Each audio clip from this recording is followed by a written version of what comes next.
displaced. So you're dealing with a very dynamic, but they're also attacking, but you're also saying the difference in terms of what their attacks are doing compared to what Israel is able to accomplish in their retaliation or our attacks. All right, I see. So then, I've noticed that as for America, we always back up Israel, and I think it's because of we're supposed to be a quote unquote Christian nation, and we feel as though we're supposed to back up Israel because it's supposed to be. This is not my opinion, but like this is not how I feel. But I'm just saying, like, I think that's the reason why we back them up. Well, it'd be interesting because in the Bible, it was the Jews that crucified Christ, right? So it should technically not allies. Yeah, that's what, and that's what I'm saying. It's like, well, how can we always back them up? That when they don't even believe that they don't even believe in Christ. They crucified him.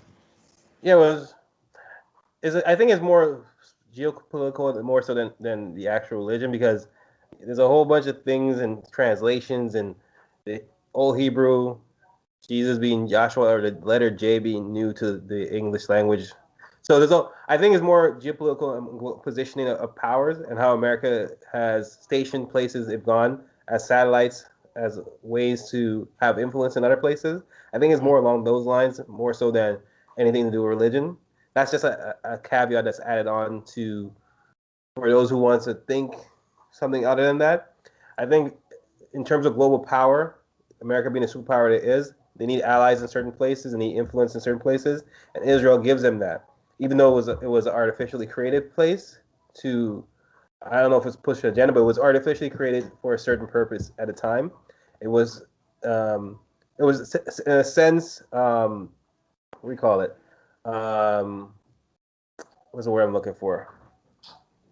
It was a way to pay back the Jewish people for their suffering during the Second World War, because whether or not you know it, that whole eugenics program that Hitler instituted was started in America. Eugenics practices in the U.S. and they learned a lesson from there. So I think America was also trying to wash their conscience, and they were the strongest power in the UN, and that was kind of pushed through it. The whole 1945 when they formed the UN and formed we call it Form Israel, deals with that. Yeah, I think the